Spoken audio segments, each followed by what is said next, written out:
Hey, what is going on, everyone? Welcome to the stream. Today we're going to be talking about One Piece Chapter 1167, as you probably know based on the title. But, we already reacted to the chapter yesterday, but, Imu and the Gorosei came in and kind of ruined the stream. So the stream crashed randomly, and I did not know why. And I didn't want to start another stream, in case it was just going to crash again. So I waited till today, so we're going to cover the missed super chats from yesterday, and we're going to just talk about the chapter for a little while, because we did not get to talk about it enough, because the chapter yesterday was amazing, right? 1167 was fire, so we're definitely going to talk about it, but welcome in, everyone. Glad to see so many people here. Really sorry about yesterday with the stream crashing. I'm sure you guys know it was not on purpose or, my fault or anything, but regardless, I am sorry. I know that's annoying. It is not a good viewer experience, but, Emu was doing what Emu does, and so hopefully we'll fix it today. I tried doing this little trick. Let me actually, what? I should probably double check if this is working or not.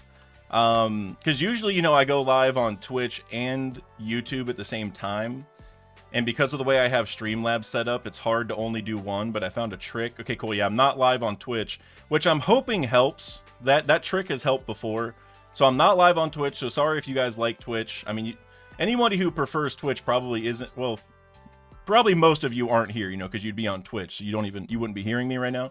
But yeah, so I think this is a little bit better. Hopefully it'll just work so we don't, the stream doesn't fail, basically. Deebus, you said Emu got to the stream and to USPS, dude. You're not lying. And I didn't get to make it there today. That USPS has like really bad hours, so I went there to go try talking to them about the package you sent me. But they're already closed today, so I'll try to go Monday if that helps and talk to like the clerk. But yeah, it's super annoying for sure. Also, I saw Steve Irwin here earlier. Steve, glad to see you here. Appreciate you. Also, John Stoops, 6029. Or well, it's normally just John Stoops, right? But now we have the @@ names, and now all the names look different than normal. But member for 19 months. You said glad I can make the stream. Can't miss this one, John. I'm glad you could make it. I got done reacting to the chapter yesterday, and then right as soon as we were starting the super chat discussion, it all pretty much crashed. So I'm glad you can be here for this, because now we're really going to get to talk about it. We talked about it a good amount, yesterday, but there's a lot. I feel like a lot we didn't get to cover, especially these super chats, which we'll get to in just a second. But Scuba, welcome to the stream. First stream in a while. Happy to make it. Yeah, dude, I'm glad you could make it. We got a lot to cover. I might as well just pull these up. I have them right here in Streamlabs, but I took photos also. I'm just gonna pull those up.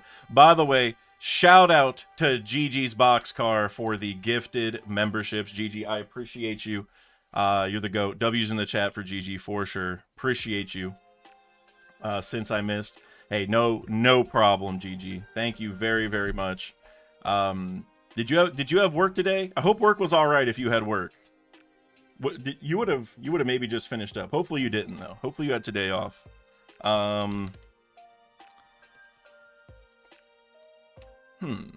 Where did I save these? I had images with the super chat, so it was easier to look through them, and now I don't know where they went.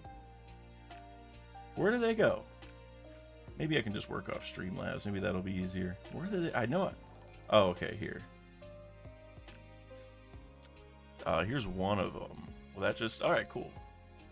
We'll go over those in a second. So I have all of them. I just have them like in a couple different images, so that way you guys at least know which ones I'm responding to when, or if somebody scrubs through the VOD, because I always feel bad whenever the stream crashes before I get to these, because it's like, I mean, that's one of the best, like the discussion portion, I feel like that's the best part.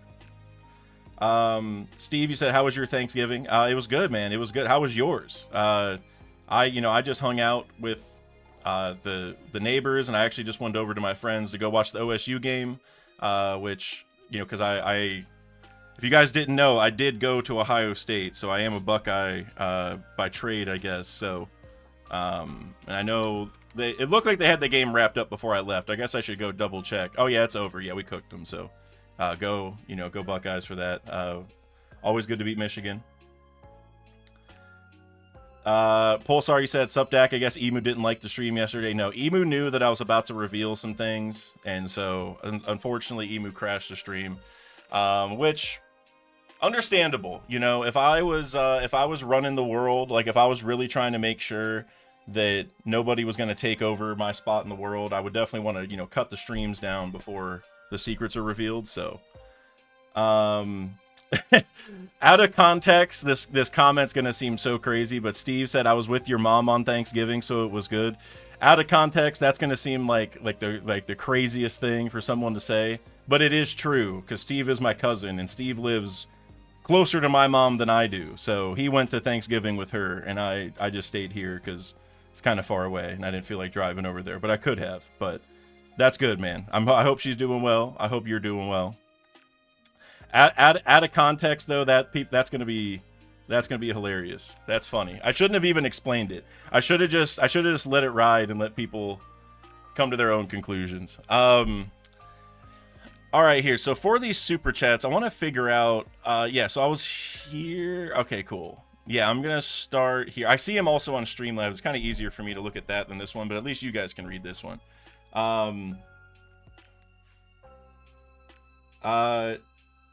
Here, real quick, I'll read this one just because Cloud Lizard's here, and you might have one in here too, Cloud Lizard. But for $10, real quick, Cloud Lizard, I appreciate you, by the way. Thank you very much. You said won't be able to watch today, but I think an interesting phrasing to look at is Loki saying I would raise it to the ground. If talking to Shirahoshi, maybe Loki helps Luffy destroy Fishman Island. That is very interesting. You know, I was thinking about the end of the chapter, and like. I was thinking about that line with Mosa, and here you see Loki, like, he's raising this thing to the ground, right? Like, I feel like the way that he's reacting here to the Ida poison thing is kind of like the same vibe that I'm getting from that raise it to the ground thing with Mosa. So, yeah, I wonder, yeah, I don't know. It is interesting to now think about that in regards to Fishman Island. Like, I don't know, I'm also thinking now about the red line, right? Because people have theorized that that Fishman Island will start getting destroyed when the red line gets destroyed, because like everything's going to fall down, right? And that's going to cause a lot of mayhem and all that. And the giants, or well, Dory and Brogy are the ones who said like that's the only thing we can't break is the serpent soaked in blood, right? The red line. So now I'm wondering, with Loki being, you know, the strongest giant, I guess, or that's probably what he's, you know, being built up to be, is he gonna help destroy the red line / do the raise Fishman Island to the ground? Now that you bring that up, I didn't even really think about all those connections, but there might be something there actually. Like, and it might not be that Loki has the goal of destroying Fishman Island. Like he's probably. It seems now that Mosa is going to be Shirahoshi, so they're probably friends. But there's probably going to be some necessity to it. And him, you know, being the one to actually break the red line and do all this would be very interesting, actually. Yeah, because like maybe Loki destroys the red line up above, and then Luffy goes down to Fishman Island and is the one to like make sure everyone gets out. Like maybe he goes down there like, hey, Loki's about to destroy this thing. You're all gonna die. You need to get on the Noah and get out of here. And that's why he's in the image where everything's like on fire, is like he's, you know, trying to help them evacuate, sort of thing. I like that. That actually makes a lot of sense, I think. All right, Mr. Bushido, you said, okay, I'm going to read these two. I'm going to read Bushido and then Scuba's. Then I'm going to get to the old ones just so I actually get through those. So I'm going to hide those right now just so in case anybody scrubs through later. I just want to make sure I get through them is all, because, you know, I am like, I think there's like 15 I have to read. There's quite a few. But I know you guys are here, so, you know, I might as well read these two while these are coming in. But after these two, I'm going to get to those. But Mr. Bushido, with the 10 euros, you said probably won't be here long today. Let me drag this over here. This is better. Hold on. Let me rearrange my setup. All right. You said probably won't be here long today. I'm working on a theory right now. Which theory? Now I'm curious. But I think I have something. 15 years ago, Shanks was a Blade. He and Shamrock, I think, killed Kid's mother. We'll write it on Discord. Please, Marth live in 2 hours. Everyone, definitely go check out Marth after this for sure. I take it's his reaction. Oh, okay, yeah, no, I was thinking last night I got recommended a Marth reaction, and I was like, oh, he already reacted, but actually I think that might have been 1066 or 1166 now that I think about it. So yeah, so everyone go check out Marth for sure. But no, I actually was thinking about something like this last night. I don't know about killing kid's mother. That might be interesting, but I think you're actually onto something because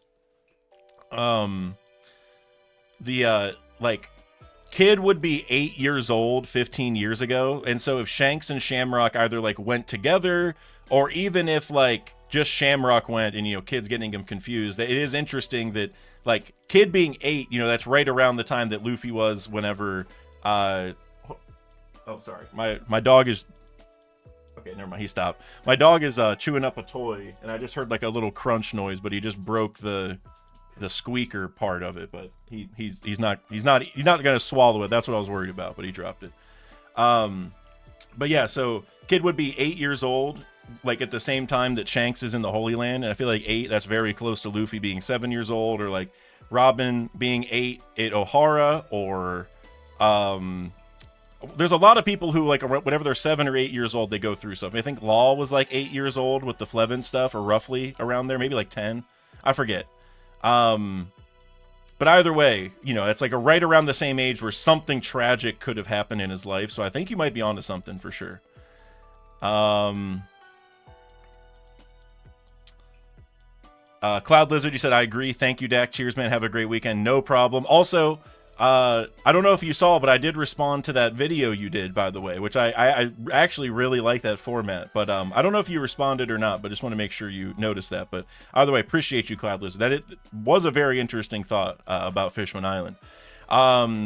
Scuba with the $5 super chat. And like I said, after this one, well, and Bushido's, because that one will be real quick. But after these, I'm going to go to the old ones. But and so if you do send them, I will read them, but just going to be a minute. Do you think the Florian Triangle monsters are giants working for the world government alongside Herald, the Florian fog just making the shapes look more ominous? It would be interesting, now that I think about it, that like the Gale Ra giants would have a role here. Like, and I don't, you know, I love the theory that the Florian Triangle monster is Emu. You know, it's been around for a while. I've done videos on it. You know, I'm definitely you know, biased in wanting that outcome, but it would be interesting if the Gale Ra giants had some kind of role, just because like you had Oars, who personally I think Oars is going to be connected to them because his name is Oars, like a ship, and so it makes sense that he'd be like a shipwright like them somehow, and so, and also he was like frozen, and we know that the Gale Ra giants are frozen, so there's like a lot of things there. So it would be interesting if that's what it was. Like those are just the Gale Ra giants, and we just, you know, didn't know. It would kind of remind me a little bit of like how we first saw the Numbers, because they were like these giant silhouettes off in the mist, and we were kind of like scared about them. They had like glowing red eyes and stuff. Like, I think in the anime the first time we saw them, and then they ended up being kind of whatever. But it could be like a built-up version of that, where like they're real Gale Ra giants. You know what I mean? And then Bushido here with the €2 super chat. Everything bad happens at 8 years old in One Piece. Yeah, it does. I mean, like Luffy was what, 7, but close enough, right? Like between the 7 and 8 year range, you are. It's like it's the same idea as how like moms in flashbacks in One Piece are just, you know, they have death flags immediately. Like if you see a mom in a flashback, you know, Shanks's mom was barely even there. She got like 2 panels before she was cooked. Ida is sick right now. She's probably cooked. Estrad got cooked. It's kind of the same thing. Like whenever if you're a kid and you get to 8 years old, like crazy stuff's about to happen. Like isn't Colin like 21 in giant year, or yeah, 21 in regular years, which is like 7 in giant years or whatever. Now look, now his whole place is getting attacked, right? So it is like, if you're a woman or a child in a flashback, you're just, I'm sorry, you know, Oda doesn't have good things planned for you, unfortunately. But all right, let's go ahead and get to some of these other super chats from just yesterday, because some of these were very, very interesting. So I think Growth Stonks was the last one I answered. Growth, I think I saw you here earlier. I don't know if you're here, but I remember answering yours, but I don't know when the stream actually cut out for you guys. So if you need me to answer it again, let me know. But I'm pretty sure I got yours. But Mitchum21 for $5. I think you were the first one where I read it and I was responding, and I looked over and I saw that you guys were like FFF in the chat. and I was like, all right, well, something happened to the stream, didn't it? So, Mitchum21, you said Shanks acting is so good, even his brother is like, all right, bro, relax, it's not that serious. Okay, cool, I have it pulled up. Yeah. Yeah, Shanks acting is really good, you know, like the whole thing. The thing that I liked a lot was, I mean, the acting is great, but especially in context of Oda showing us the Fisher Tiger thing first, right? Because that's what really tells us that he like is still a good person, even though he's doing all this stuff. And I really wonder where it's going to go now that they're kind of trying to figure out who broke into the armory or who left the armory open, right? Because obviously they're going to figure out that it's Shanks at some point, and then they're going to, you know, kick him out. I don't know if they're going to like try killing him. I don't know. You know, I don't know how that's all going to go down, but yeah, it is interesting that, like, you know, Shanks is putting on a show. Like they're really buying it right now. I mean, it's enough to where he got one of the marks, right? He got the first mark, whatever. What was it called again? The surface mark. Let me go see what it was. Because we definitely need to talk about those marks here in a little bit, and I'm sure there's going to be a super chat that'll trigger that discussion. But yeah, the shallow sea. Yeah, the shallow sea. So Shanks having that one, it's like he's putting on a show. You know what I'm saying? Like they're buying that for sure. Then Isaac here. Let me see. Remember, for 10 months, Loki / Shirahoshi implied to be the two sovereigns. That's a good point, actually. Now that a lot of this has been established between the two, probably. I mean, it feels like, actually, no. No, I don't think it can be now that I think about it. Hold on, let me see if I can pull that panel up. Actually, I don't think so. Here it is. The birthing is at hand, our sovereign will soon be born, and another in a distant sea. So Loki was already born when this happened, and so I don't think so, because that's telling us that both of the sovereigns still need to be born, right? And so if that's the case, no. Actually, now that I think about it, no. Yeah, because they both had to be born after. I mean, like, technically, I guess you could, like, at least the version I'm reading, I guess you could maybe read it like one's going to be born soon and one is in another sea, like already over there. So maybe a translator can maybe, you know, certify that. But I think it's saying that both are about to be born. I think that's more of the case. And actually, speaking of like translation confusions, we actually need to talk about this. This is a very big thing that we were talking about in the Discord. Shout out Dexter for trying to figure out the answer. I don't know if he came to a conclusion yet, but he was trying to talk to all sorts of translators and figure it out. Because I guess it's kind of vague here. It's kind of hard to tell. But whenever they talk about the contracts, the shallow sea, the deep sea, and the deep sea, right after they say the deep sea and deep sea contracts are reserved for those who are bound true fully to God. Only 13 individuals in the entire world receive that privilege. During the stream, I wasn't sure, but the stream was telling me that it's saying that like both of them make up 13, but now it's not certain. Or yeah, all I know is it's not certain. We don't know if it's like both of them collectively make up the 13, or if it's just the deep sea are the 13, right? Because like, to me, it would make more sense if it's just the deep sea can have 13. But it also reads like both of them, you know, could have 13. But the translation's kind of hard from what I understand. So that's very important in terms of ambiguity. Oh, Dexter, you're here. What? Somewhat. Yeah. Like, if you got any updates, let me know. I'm very curious on that situation. Like, I want to do a video on all this, on the marks and everything, but I feel like that's kind of a linchpin as to whether it's 13 for both or 13 for one. I'm still trying to figure it out. If you're still trying to figure out, it must be confusing. Like, I wonder what the officials are going to say tomorrow. You know what I mean? That has me very curious. But I believe I'm on the edge of my seat.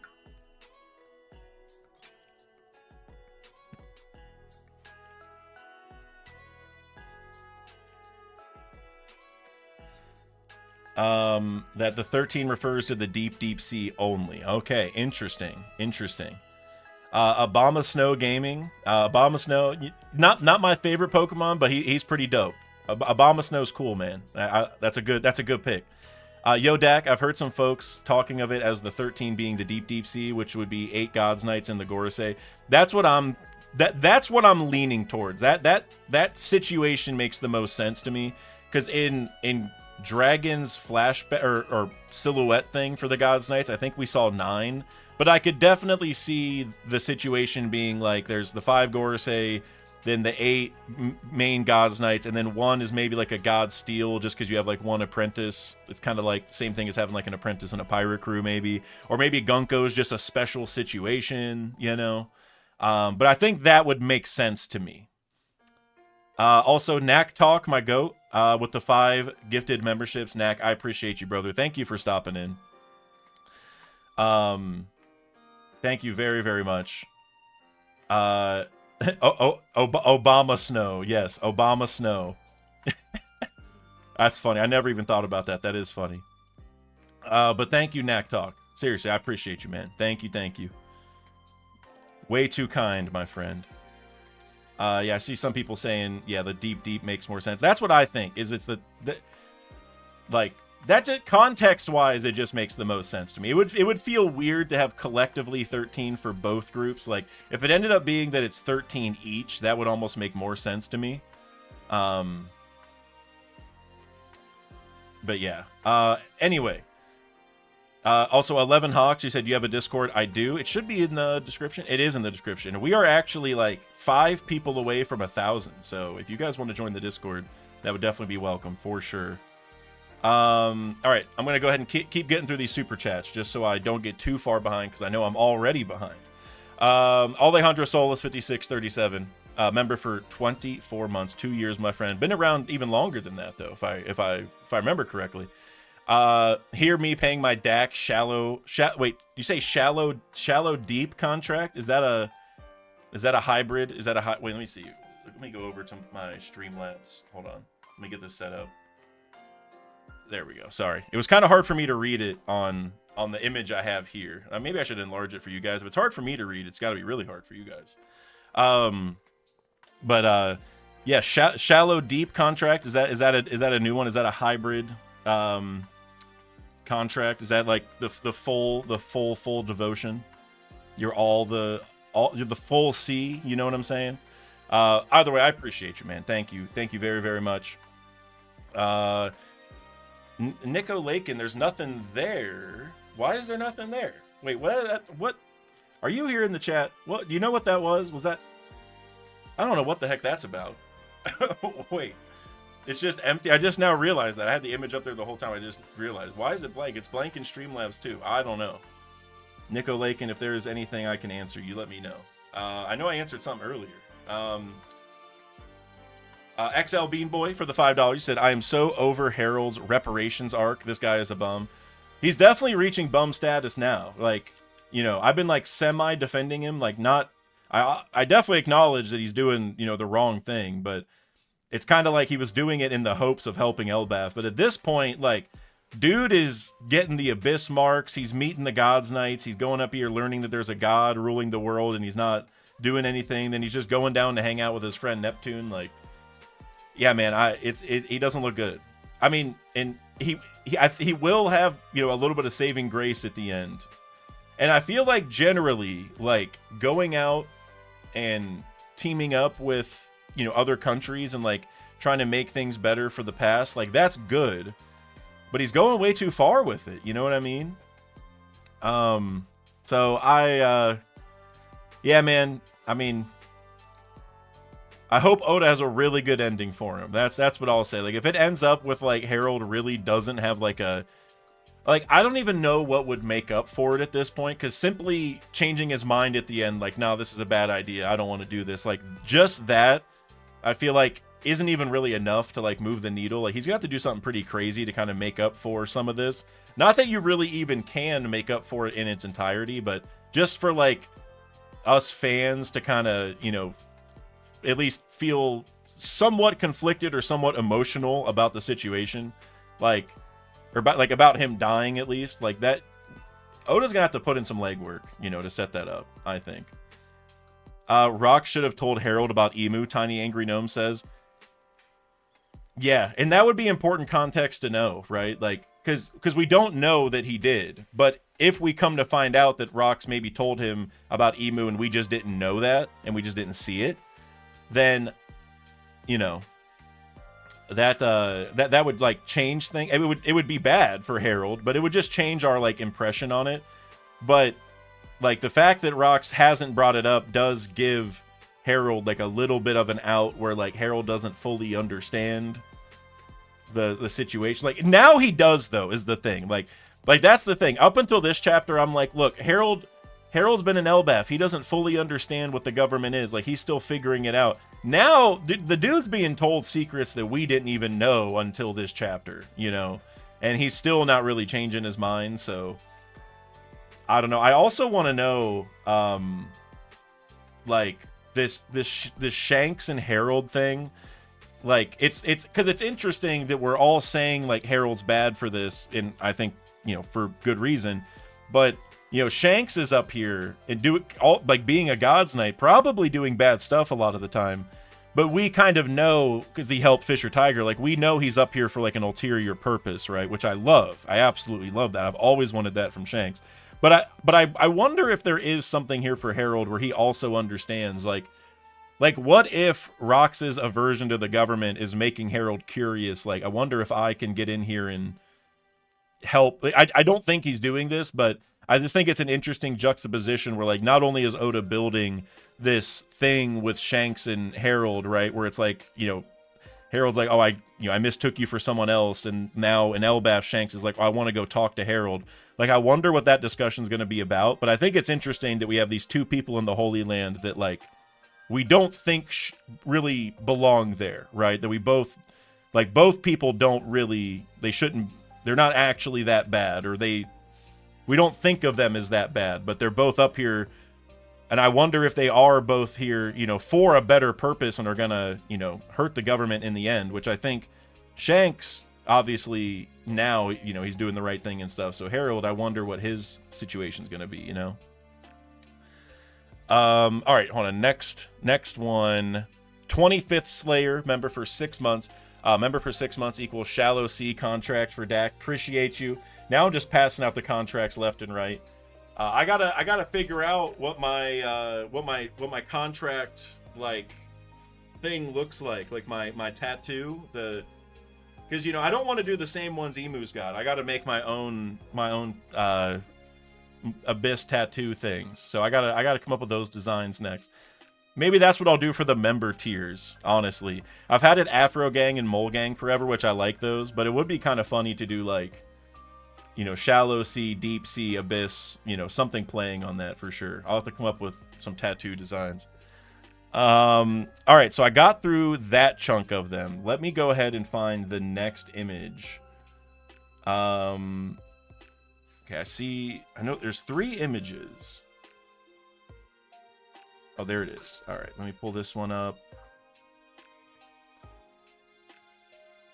Don't want to clutter it too much. All right, and so, yep, 25th Slayer was the last one. All right, Mizo and 9972 super chatted €2 and said, who do you think told Shanks about his lineage?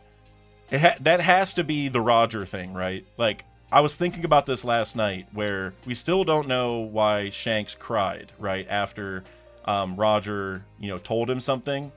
And I feel like it's either gotta be that you are a celestial dragon or you are related to the God's Knights, or it's like the prophecy doesn't have you getting the One Piece, or, something about how he knows like he's not the destined one. He's not the one Roger's waiting for, whatever, however that works.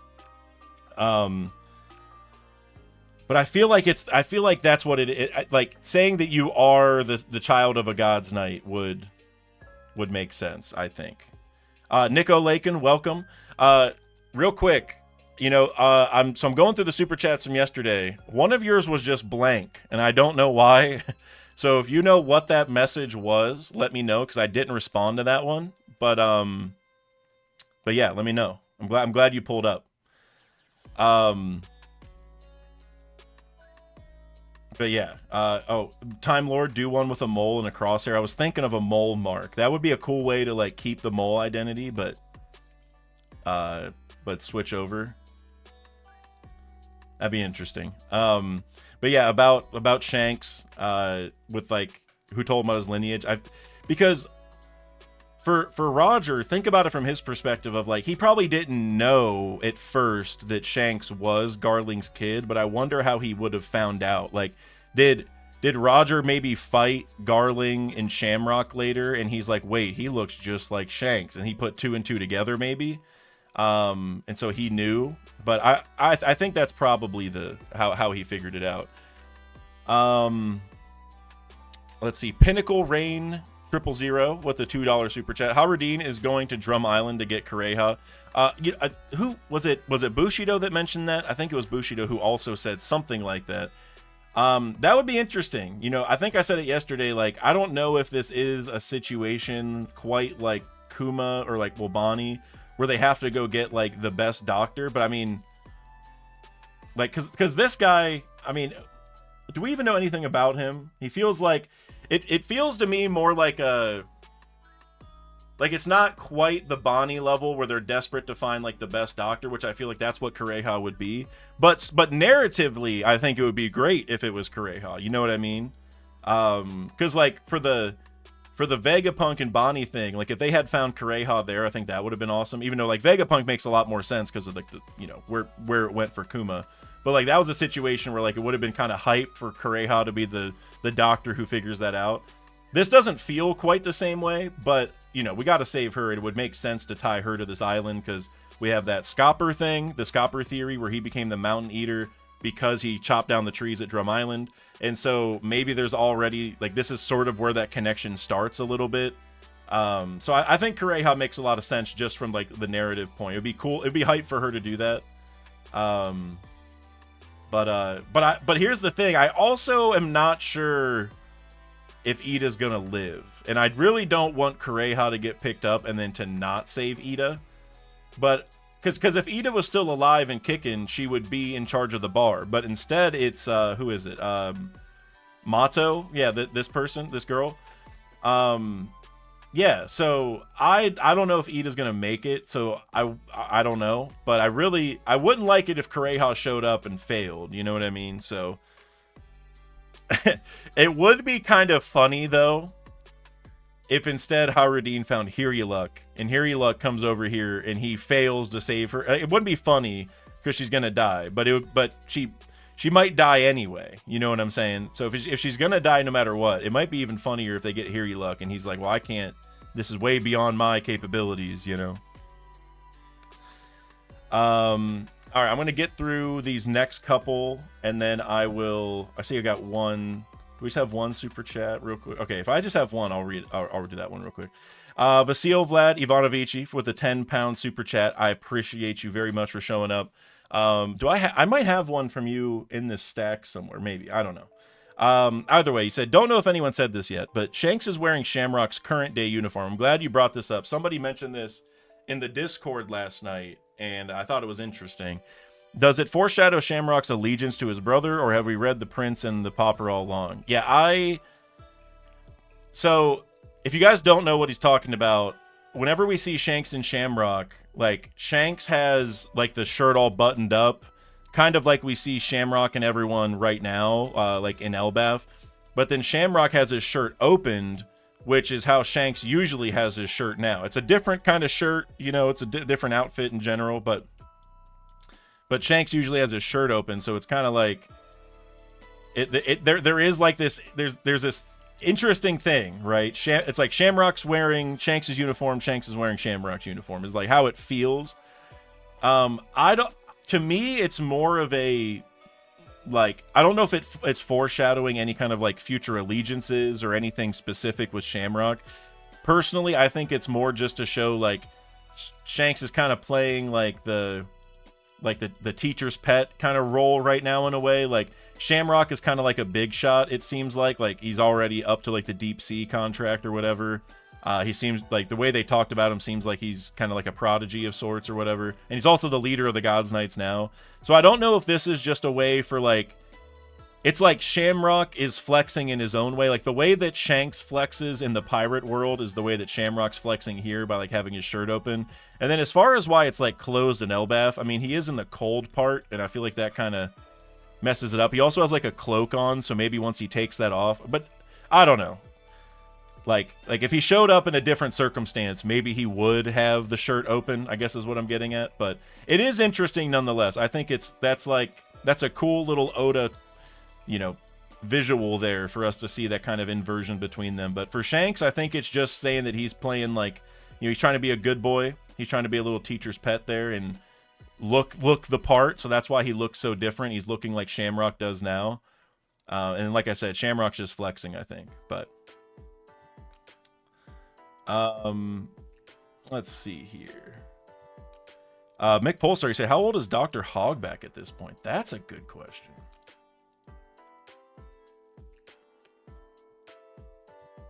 Actually, hold on 1 second. Yeah, Hogback.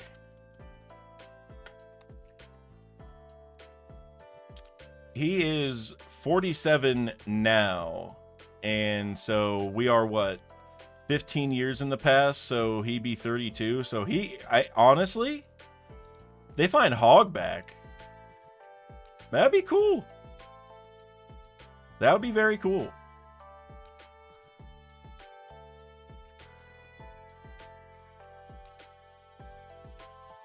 Adad F2F, you said, do you read theories from your Discord? Sometimes it kind of depends, you know, because for one thing, I get a lot of them, so I can't read all of them. But also, like, I usually don't during the week, especially because of like I just don't want to get spoiled.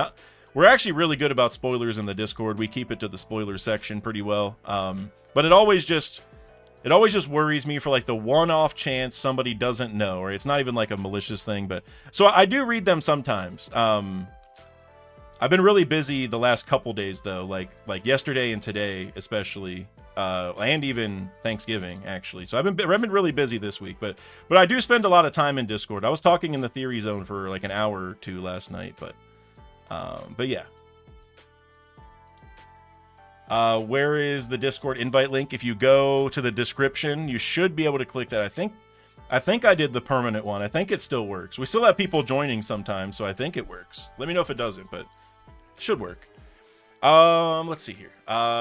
Man, my hair is going crazy today. It's like very dry, so my hair is very. You know what I can do live? It's kind of hot, so I didn't like. Well, it's cold outside, hot in the room, but you know what? I do have the hat here. We could just put the hat on. It's a little bit. I'm so used to seeing me with a hat on the computer. You know what I mean? Like I don't wear this hat many other places, but I'm so used to looking at myself on the monitor with the hat on.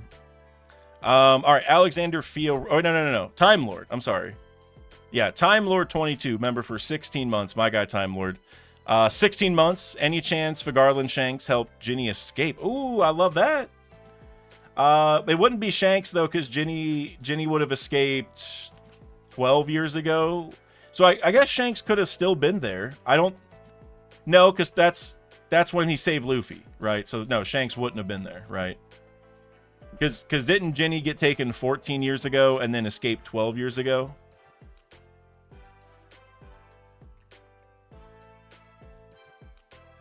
I'm pretty sure it was 14 to 12, right? I can't remember. I'm gonna double check.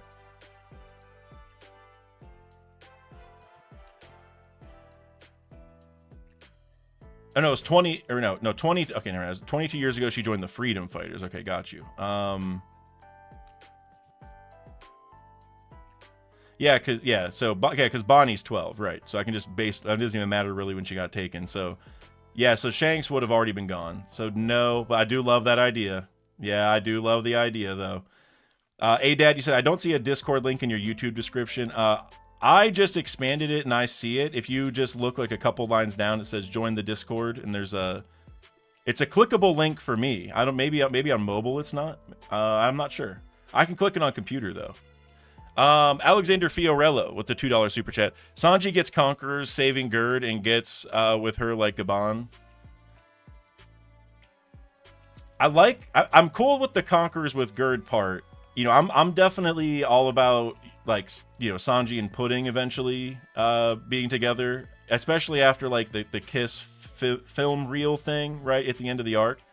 So I don't know about that. I do like that Scopper parallel, but I could see Gerd like giving him like a cute little smooch, not like a serious thing like the Pudding one, right? Pudding's like in tears. They were about to get married, and like that was like a lot more serious, but I could see Gerd doing it like as a quick thank you, and he like, you know, gets the nosebleed and all that. I could see that, maybe.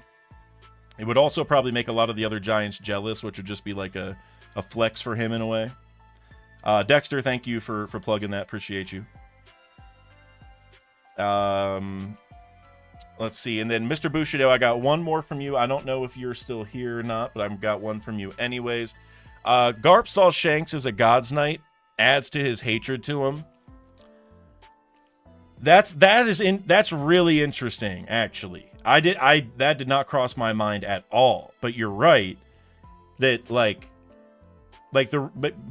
part of the reason why maybe Garp really didn't want Luffy hanging out with Shanks isn't just because he was on Roger's crew, isn't just because he's a big time pirate, but also because he's tied to the God's Knights, right? And so it's like, this guy is for someone's grandpa, that's like the worst influence you could probably think. Like if your you know, grandpa is in the Marines and you're hanging out with a big shot pirate who grew up with the biggest shot pirate and also spent some time with the most evil people on the planet, it's like, don't spend any time with him, please, you know. So that is actually pretty funny to think about. Like from Garp's perspective, that is super reasonable to yeah, that's funny, man. I didn't even think about that. I really like that. That's funny. Deebus, you said if Oikot was a hunting event, maybe Shanks and Shamrock were there.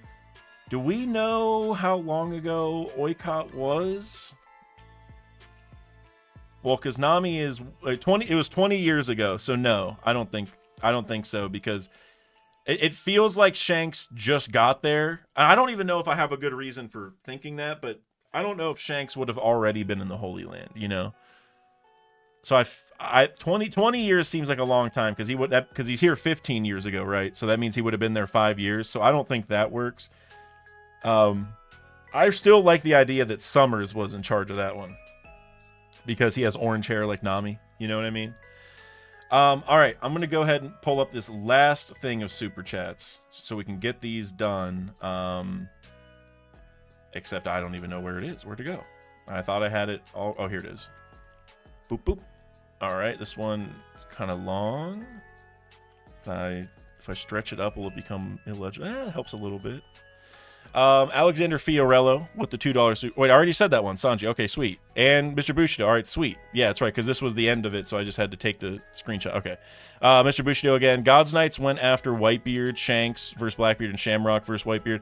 So we were also... was it in the Discord? I forget. I was talking about this with somebody, and I don't think that actually makes sense, because Whitebeard did not know that Shanks got his scar from Blackbeard. And so if Whitebeard didn't know that, right, then what if there was a big skirmish between the God's Knights and Shamrock and Shanks and the Whitebeard pirates, you would think that Whitebeard would know, right? And it's not even that Whitebeard would like see it, or even that Blackbeard would come back like bragging about it, because Blackbeard's just like a secret guy in general.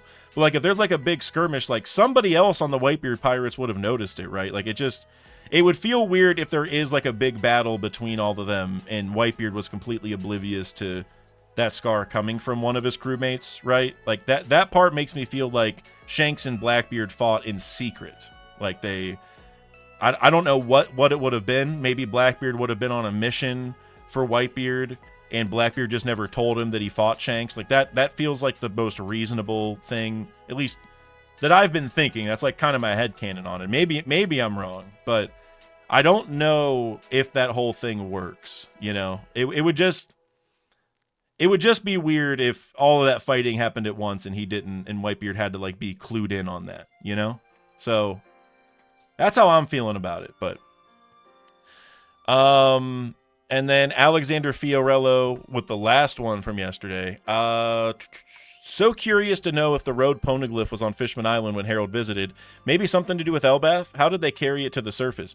Yeah, and it's interesting thinking about that, especially given that we don't we're still looking for the man marked by flames, right? And we know that the man marked by flames has the Fishman Island poneglyph. Oh wait, oh, it's still there. We know that the man marked by flames has that one, and so it's really, really interesting to think about that, because is Oda maybe giving us a hint on where that poneglyph went? Because, like, I mean, it would kind of make sense that Fishman Island, like a lot of the big islands we go to, the most important ones have road poneglyphs, or like the most like lore-inducing ones, you could say. You know, like Zoe definitely, because we also learned about the road poneglyphs there, and like the Minks are tied to Joy Boy and the Kozukis. Like that was a lot of lore. Wano, obviously. We don't know where Big Mom originally had hers, but I feel like Elbaf is the best bet, to be honest. She may have gotten it from Rox. Maybe Rox got it from Harold.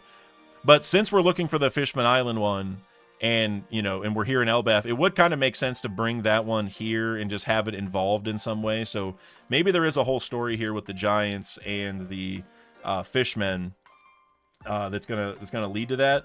I'm still on the Mass Deuce theory for sure. I still love that, but it is interesting now thinking about the Fishman angle to it, like, because the thing is Whitebeard was protecting the Fishman territory, so I feel like he would have to be involved in it, but he might also be friendly with the Giants in some way, and just he was okay with them taking it or something like that. But again, I mean, I wonder who the man marked by flames would be, though, because it's like, I guess it could be a giant. That would feel kind of weird to me, but maybe. Like a Fishman was always the going idea, because also like the whirlpool thing. But yeah, I think that I don't know what the Giants' role in that would be, because like it's not, because since the man marked by flames has it, it's not like the Giants are protecting it. That's what I would think, is like, hey, let's take this over to Elbaf, because they're not gonna have their island destroyed soon, right, by Luffy or whatever, and they're also, well, maybe Luffy will destroy Elbaf for all we know, but at least they know the prophecy, so maybe they would take it here so the Giants can also protect it. Like, that would make more sense, but the man marked by flames has it, so I don't know. But as far as whether it was there when Harold visited, I feel like it was. Like, this is just my own headcanon. I don't think we have any concrete evidence, but I think the road poneglyph was there until Blackbeard killed Thatch, and then I think that's when Whitebeard was like, all right, you know what, like, between the prophecies he knows, or he doesn't know all the prophecies and stuff because he didn't go to Laugh Tale, but he probably knows a lot of stuff. Between all the stuff he knows and the fact that, like, that he might go to war and die, I think he was like, we got to go hide that poneglyph, because I'm not gonna be around to protect it anymore, so Fishman Island's gonna need a new protector. And also Blackbeard probably knew that the road poneglyph was down there because he was with Whitebeard for so long, so he probably thought, well, now that I got betrayed, I'm sure Blackbeard's gonna go down there and he might just like destroy the fishmen that take that poneglyph, so let's just move it now. That's always been kind of my mindset. So I don't know. I don't know how the Giants really would mix in, but it kind of makes sense narratively, I feel like. All right, so I think I got through all of them from the other stream, which I'm super happy about. I'm really glad that the stream did not crash today. That was another thing I was worried about. Like if I got on another stream and it crashed again, I don't even know what I would do, And we had that problem before where it was like every day it was lagging, but Spencer said man marked by flames got to be Barbell, and then Michael Evans said Psy alt. Yeah, Barbell's the GOAT, man. Barbell was absent during God Valley. Where was he at? What was he doing? I don't know if he's going to be the man marked by flames. Like for me, I don't think the whirlpool thing really, like, I think Oda wants us to think about the Fishmen. I don't know if it's gonna be a Fishman, because like the only way we've seen that really happen is like a group of Fishmen were making the whirlpools, and it feels like it's a situation where like they're almost like magically appearing, or like they're more systemically appearing than that. So I don't know. I don't know. I mean, it'd be cool if it's Barbell though, because he's got the flaming hair, and I just like Barbell. So, you know, you're not gonna hear any complaints from me if it is. But I'm still on the Deuce train for sure. Tiny Angry Gnome, where did he go? He did literally nothing, dude. I have no idea. Like when Oda does stuff like this, I really don't know what like. Am I supposed to take away from this that Barbell isn't important? Or am I supposed to take away from this that Barbell is busy doing something super important? Like, it's a 50-50. Duran Ross, it's clearly Bogard. Look, man, at this point, I said it in the Discord, Bogard is merely Garp's imaginary friend. All right? Bogard is not real. Bogard can't hurt you. All right? Bogard is a figment of our imagination. The man... And that's all he will be, you know? He had multiple chances to step up, and he didn't. He let Axe Hand Morgan hurt Garp, and he did not even stop Axe Hand Morgan. He did not do anything at God Valley. He did not do anything at Hachinosu. Bogard is Garp's imaginary friend, all right? That's what I'm telling you. And I you know what? I might be somewhat serious, because Bogard, he barely has been named, because... From what I understand, he was only named in the anime credits because the anime did not know what his name was yet. And so the anime just picked Bogard, and that's just his name now. That, to my understanding, that's what I was told. I haven't verified, but that's what I heard. Because Bogard's never been like brought up in the story. You know what I mean? He was just in the cover story.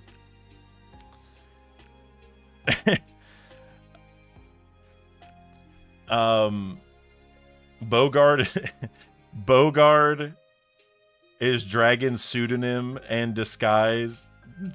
Dragob Bogard. That's the coolest Bogard theory I've ever heard. That somehow Bogard, it's a pseudonym for dragon. That I don't think that's actually going to happen, but that is the coolest Bogard theory I've ever heard. a glorified accountant. Yeah, I honestly, that man...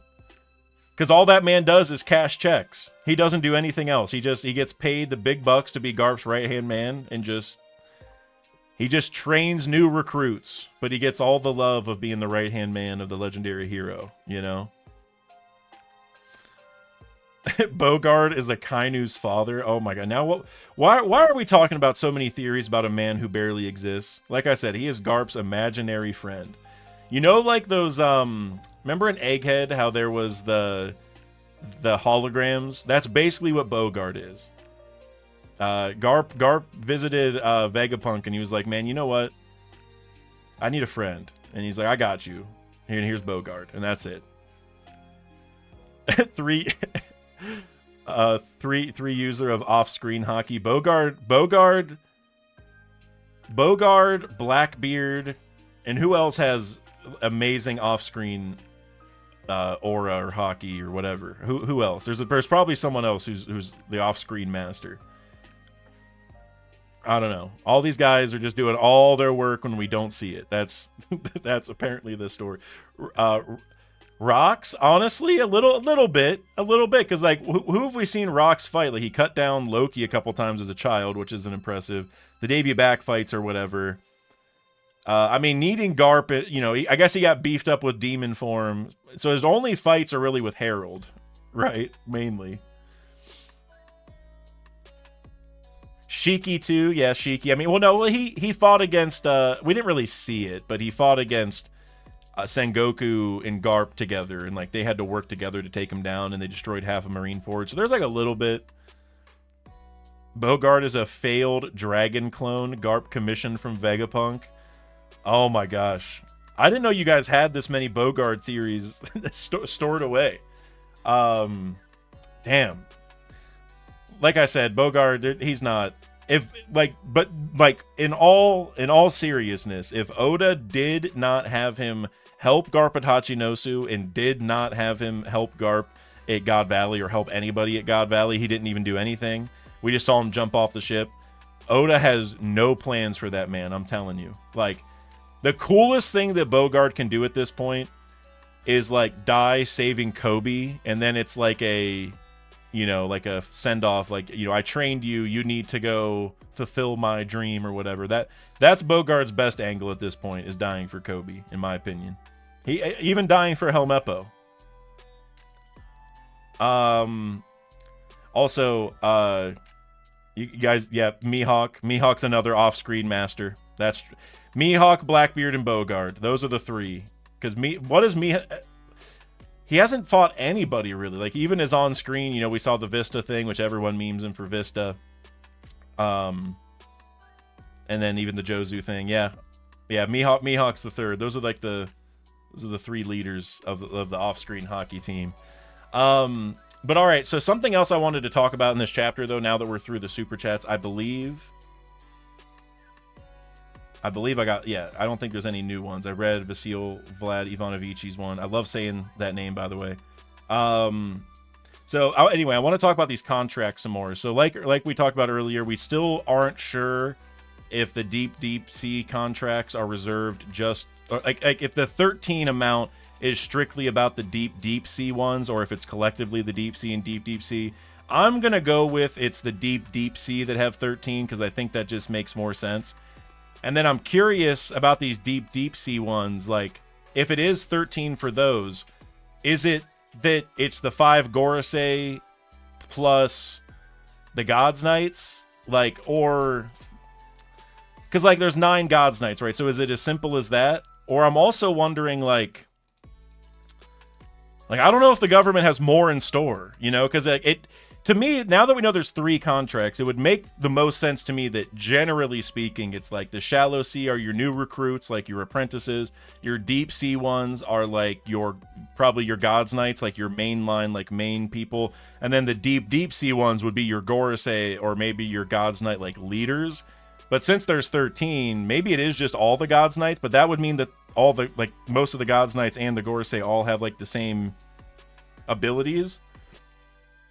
But then you also have to ask what abilities you're getting for each contract. Like, for Shallow Sea, is that just regeneration? Or is that teleportation? And then is Deep Sea the other one? Like, and then what is Deep Sea? Is that immortality, right? Like, I'm wondering, like, what each one gets for each rank. That's really the thing I want to figure out, is like, because we know Garling ages. And so if the deep sea contract means you don't age because you become immortal, then he probably doesn't have one. But like Gunko isn't aging, so maybe she does, but why would she have a deep sea contract and not Garling? You know what I'm saying? Like, it's an interesting situation. Real quick, Vasil Vlad Ivanovic, you're just giving me another excuse to say that name. Appreciate you, my man. Thank you very much. Knowing the world government, Harold's Den Mushi had to have its microphone active at all times. I wonder what he spilled. That's a very good point, too. And it's funny thinking about that in regards to Loki being able to talk to Shirahoshi, because, like, they're talking across the world, right? Like, Loki's able to, you know, talk to somebody he's never met who's literally under Marijois. So I almost wonder, like, just thematically, if Loki is talking to somebody under the red line, was Harold talking to somebody above the red line? And so, yeah, I wonder what things, you know, were spilled. Like, probably what the Fruit of Elbaf was, I would imagine, if they already didn't know. And I wonder if that's part of what Shanks' role is here, too. Because, like, obviously he's involved with the Gomu, so it's kind of curious, like, what's, you know, what is his goal in the government right now? That's another thing we need to talk about a little bit, is, like, why he's there. But yeah, I feel like whatever Harold's Den, you know, whatever he told or the government, or whatever the government realized from him, definitely the fruit.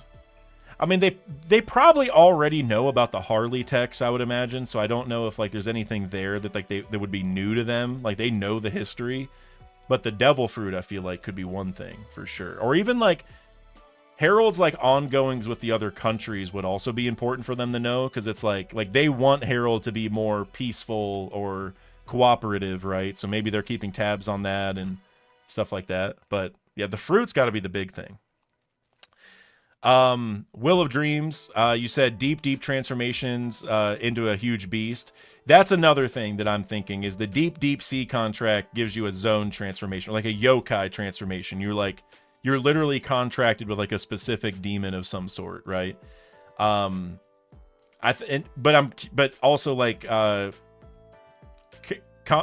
Konge V. Am I saying? Let me see what your display name is. Kongev. Is it just Kongev? Am I saying that right? Kongev. You said actually deep might stop aging. I think you said that before. I brought it up earlier, but yeah, I think that makes the most sense. But it might also be both. Like it stops aging and you get a zone transformation, right? Like what the Gorosei are doing. Like I think the Gorosei are the example of the deep one. But that goes back to what's weird about there being 13 is it's like, do the Gods Knights really have the same abilities as them? I feel like I said, Garling is aging, so he doesn't. He might now that he's a Gorosei, though, right? Now that he's been upgraded to a Gorosei, now he probably has the deep one. So I don't know. I just feel like it's weird that the Gorosei and some of the Gods Knights would have literally like the same thing. Like it feels like the Gorosei are still a tier above in importance. So maybe it is deep sea and deep sea are combined to 13 because then maybe deep sea there's just the 5 Gorosei and then there's 8 deep sea which are the Gods Knights. That might also work cleanly. I don't know. I want to know what the translation, the correct one is, you know. Kongef or just Ellie. All right, I will try to remember Ellie because that is much easier for me to say. But Kongef. So okay, so the V, I get it. Kangef. Sorry, Kangef. I don't know why I keep wanting to say Kangef. Is it? Do I need to say it quicker? Kangef. But Ellie, I'll remember Ellie. I'll try, or at least I'll try. If I forget, I apologize. But and Ellie, you also said there'd have to be some kind of difference between Gorosei and Holy Knight's contract. That's what I think too. Like, it would be weird. It would just be weird if they're all the same. Like, it would just make the Gorosei feel less important than they already. After Egghead, they already feel like not as threatening as I was, once hoping. Like the Holy Knights are kind of feeling the same way a little bit. Which, not that they're not threatening, but like we already faced all 5 and escaped, so it's like I'm not going to be like freaking out next time I see him, Duran Ross, you said, I think Garling has a bigger role we don't know about yet. I agree. I don't know if I would say he's like a traitor for the Gorosei, but I do think he has plans to,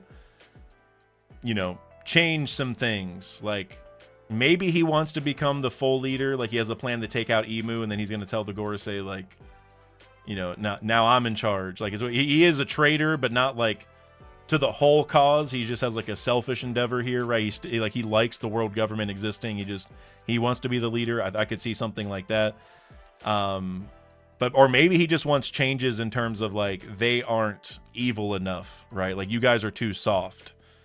I think that might work too.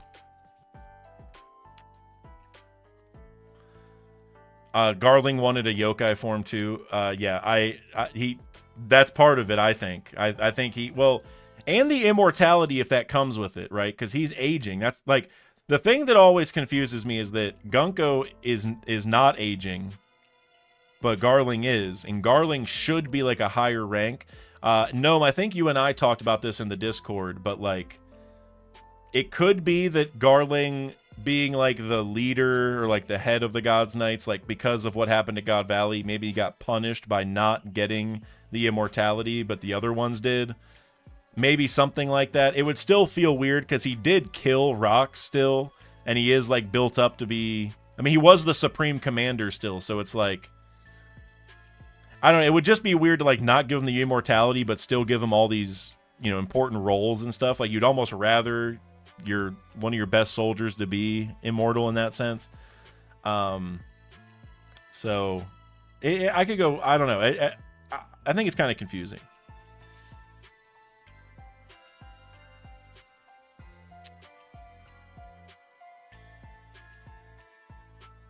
Fallen Kuro Light, you said Emu uses his power like Moria after the Gods Knights are defeated.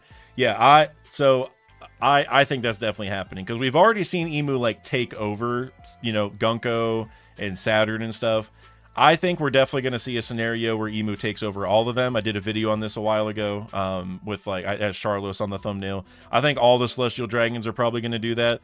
But even more important, like you're talking about, it's not even just controlling them. Emu is going to like absorb them, I think. Like same exact thing as Moria, like you're saying, almost like Big Mom eating Soul, or there's a couple other examples we could probably think of, but I think Emo might even do it to the whole world, to be honest with you, right? Like, I could see Blackbeard also doing it, because with him having, like, darkness powers or, like, black hole powers, you know, and his whole thing is, like, pulling in the true body of the fruit user or whatever, I could see him just, like, pulling in all the souls or whatever of everybody. So, definitely something like that, I think, is going to happen. Analytic media, or analytic media for sure, but analyt IQ media, I like that. The panel of young Shanks looks like Kobe. You know, let me go back and look at that, because it's interesting you said that, because there was a couple panels in this whole chapter where I was like, this looks like somebody. Like the one Garling panel, he reminds me of Rayleigh. But yeah, do you mean the one Shanks panel, or hold on, let me... Wait a second, I just realized something. Hold on.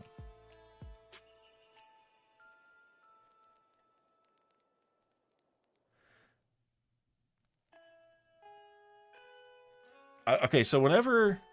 well, real quick, are you... The panel of young Shanks, are you talking about the one where we see Garling, like middle-aged Garling? Is it that one? Where, like, it's sandwiched between Summers and Harold? Because I just realized... So, yeah, because, like, the hair definitely looks like Shanks. But this is, like... This is, like, 24 years ago. Let me see. Yeah, so this is right after Roger's death, and we already see... It, so here's the thing. Like, it probably is Shanks just because of the hair, but if this is 24 years ago... That could also just be Shamrock in that panel. Because that would mean that Shanks went right from Roger's execution to the Holy Land. And I didn't think that was quite the case, because he's still there 15 years ago. So that means he would have spent at least 9 years there. But this is when Shanks and Shamrock would only be like 15 years old, so they might still look similar. But... Huh. I just realized that. Yeah, so is that... I mean, because of the hair, you'd think that's Shanks. I mean, I feel like it's just... That means he's there...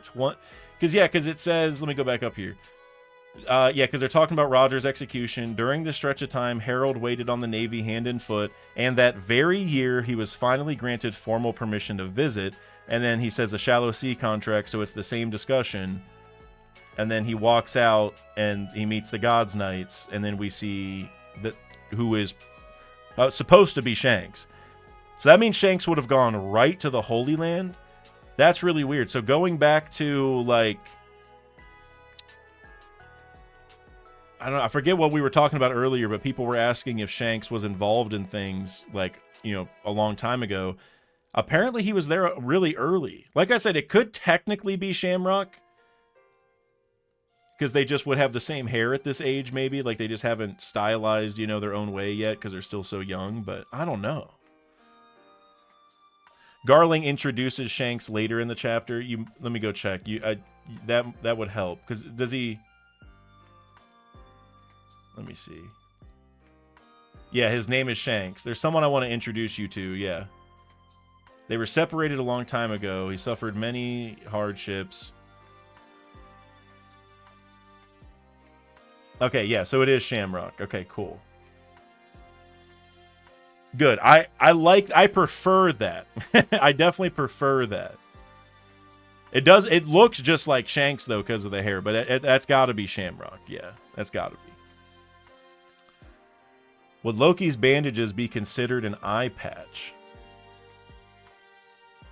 I say no. I say no. I say that's... You need to have, you know, just like a black circle, essentially, I would say. I think, personally. Also, Analytic Media with the $2. I think he may be Kobe's father. You know, I know hair color isn't supposed to work this way, but if Shanks, well, how old is Kobe actually? Yeah, he's the ages work, right? How old? Kobe's 18 now. I think he was 16 at the start of the story. Yeah, so he's 18, and Shanks is what, 39. So he technically could be, technically. And you know, and like I was saying, I know hair color doesn't work this way, but you know, Shanks has red hair, and then Kobe has pink. So if Shanks's wife was like a white-haired girl, then maybe that would work. I don't know if it's like, you know, now I'm thinking about Olvia and stuff. Not that it would be Olvia, but I personally, I hope that Kobe doesn't have an important lineage. Like, not saying he won't, but I hope he doesn't, because his entire thing in the story is like working really hard and like kind of coming up from nothing, right? Like and I feel like it takes away from it if he's the, you know, son of somebody really strong. So I hope not, but with the way things are going, I mean, I would never rule that out, you know, that Kobe's also the son of somebody important and we just don't know. It would almost be fitting that he was the son of like a celestial or just someone really powerful, and then he became you know, like a slave. Like because like if you're the son of the enslavers and then you become the enslaved, it's like there's kind of a cool narrative there. But I hope Kobe doesn't have important parents personally. Yeah, Tiny Angry Gnome. Yeah, red plus white hair equal pink. Yes, exactly. I know. I think you said that before I fully explained it, but yes, exactly. That was exactly what I was going for. 100%. And not that it's supposed to work that way, but you know, maybe it will. Sugar Rush, you said I could see Loki losing an eye and becoming an eye patch character. I mean, it's, you know, it's weird because Loki has like the coolest eyes in the story. So I'm kind of 50-50. It's like, because he has such important eyes, you could see someone wanting to take them, or, you know, if the eyes are powerful for some reason, like maybe he gets a transformation or something, then maybe removing them actually has like a tactical advantage. So I could see reasons for people wanting to, but I hope he doesn't lose any eyes. I think the eyes are too cool, you know. It's one of his like main features.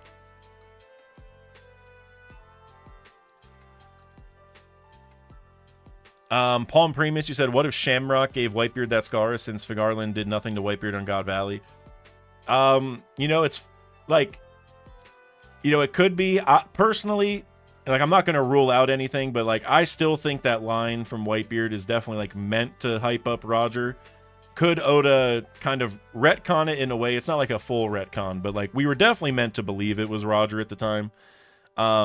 You know, I still think that's what Oda's going for, just because he was trying to hype up Roger and Whitebeard's battles, and we, like you said, Whitebeard didn't even fight Garling. He definitely didn't get a scar from Garling, so it's like he would have to fight one of them later.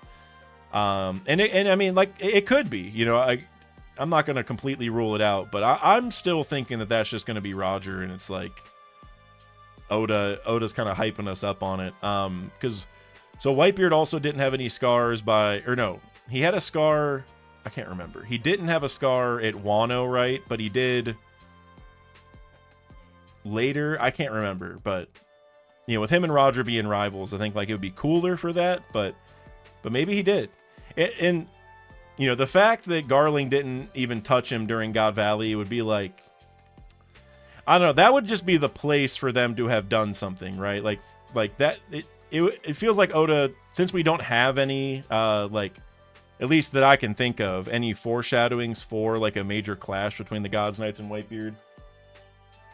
Like, I think it's better just to leave it as Roger, but hey, I mean, we'll see. I wouldn't be super shocked if it ended up being Shamrock or Garling, you know. Analytic Media with $2. If not lineage, then how will Kobe get powered up?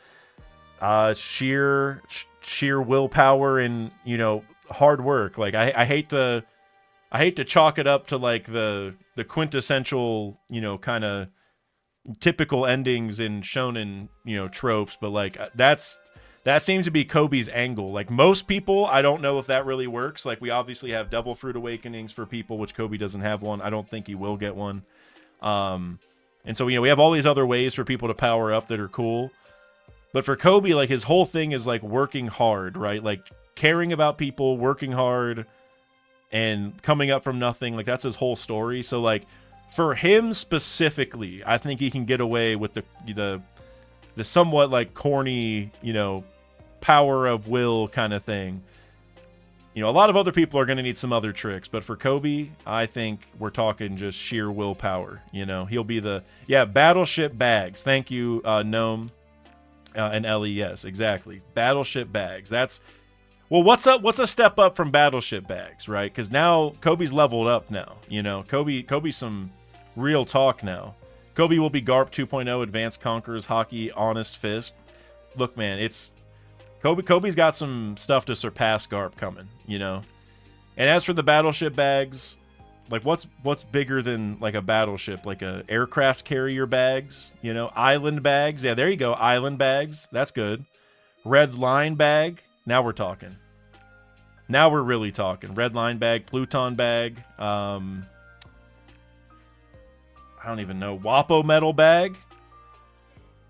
Hey, if we can get some Wapo metal bags, planet bags, that too.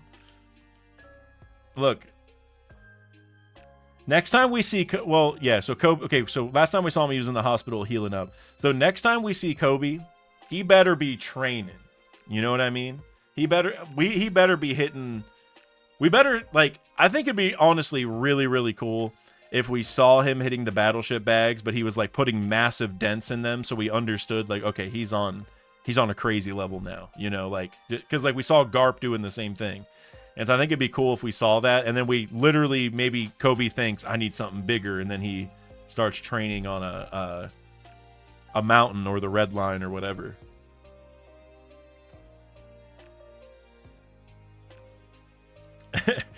Sugar Rush, I do wonder why Gary has a space theme to his attacks. Kobe is honesty because he'll be true justice, but like is Garp from space.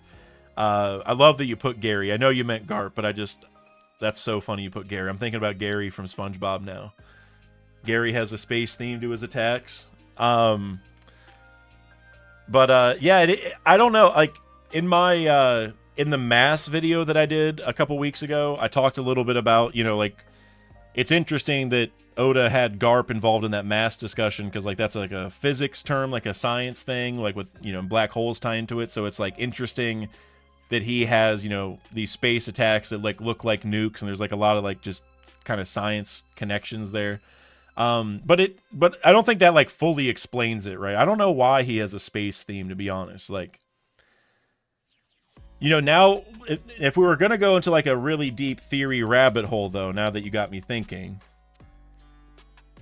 we know that the 3 sky races came down from the moon to the Earth, and the Shandorians definitely have a tie to the monkey family because Calgara has the same voice actor as Dragon, which I know isn't like the craziest thing, like the clearest evidence, but I still think that's important to mention all the time. And also the guy with the dog mask that looks like Garp. Also Seto from the Nolan flashback, if you remember. Like, he was like a teenage kid that got saved. Like, Nolan found him on the beach. He like kind of looks like Luffy a little bit. Like, it's not like a 1-to-1, but it's enough to just... All those things just make me think that Luffy's probably related to them. And those guys were originally from space. And so maybe Garp... Maybe that's what this is telling us, is the monkey family is from space, right? Originally, like all the other moon races, which Luffy's probably half and half, right? Like probably half space race, half something else. Like, so if Dragon's the space part of it, so if Dragon's lineage is from space, then he is also a celestial dragon in a certain way. You know what I mean? Then Luffy's mom. I still like the idea that Luffy's mom is Celestial Dragon. I know there's all the theories about Tritoma. Maybe that'll happen. I don't know.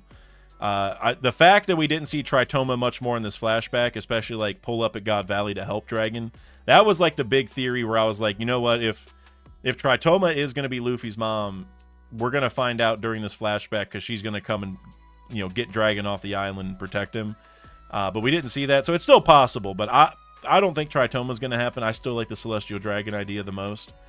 It's also like just a cool kind of love story in a way for Dragon, who hates the Celestial Dragons, to fall in love with one. I just think you know, if Oda's really going to make a cool romance story for Luffy's like life, I think that's, you know, like a cool way to have it start, is like a forbidden relationship in a way. But hey, maybe it will be Tritoma. I don't know. Analytic Media from $2 or with $2. Is it possible he will get training from Shanks? And I assume you're still talking about Kobe, because I know a lot of people want the Luffy training from Shanks, which maybe, I'm not sure, because, you know, Shanks is probably going to die to Blackbeard at some point. But as far as Kobe, I mean, that would be actually kind of interesting, just as like a because, like, I would never want Kobe to get training from Luffy, you know what I mean? Because, like, that would just be too direct. Like, it's going to be way cooler if Kobe gets really strong on his own and then meets Luffy towards like a big battle, like my last video, whenever they fight Blackbeard and stuff. If they, it's going to be way cooler if Kobe shows up and Luffy's like, are you really ready for this? Like, you know, I know you've been growing, but I don't really know if you're ready. And Kobe's like, don't worry, I got it. And then Kobe, like, balls out. Like, I think that would be the coolest way. Like, I don't want Luffy to really be fully aware of Kobe's abilities before that. As far as Shanks, though, I think that'd be a cool way to sort of mix Luffy's like lineage, like not lineage, but like backstory a little bit, because Garp didn't necessarily train Luffy, but he did, like, you know, just throw him into the woods, which made Luffy strong, you know, in a way, in more, you know, in his own way, where he's like, you know, surviving in the jungle and fighting animals and his brothers and all that kind of stuff. So Garp had a hand in Luffy's training, and now Garp had a hand in Kobe's training.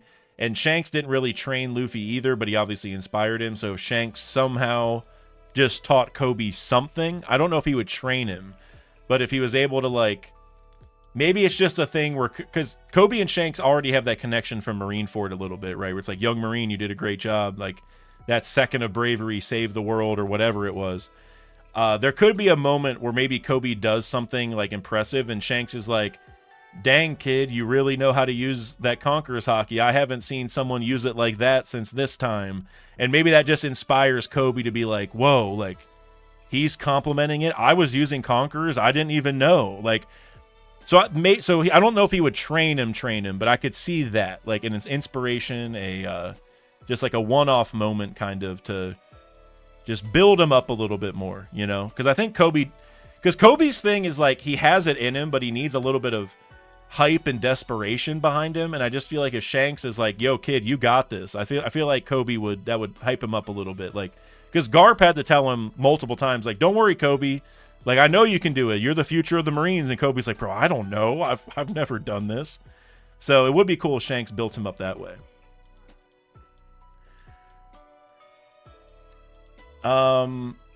Oh, Dexter, I saw 3 messages from you while I was responding to that, and I didn't want to read them because I thought you were going to come back like, all right, I have the answer. The 13 applies to this.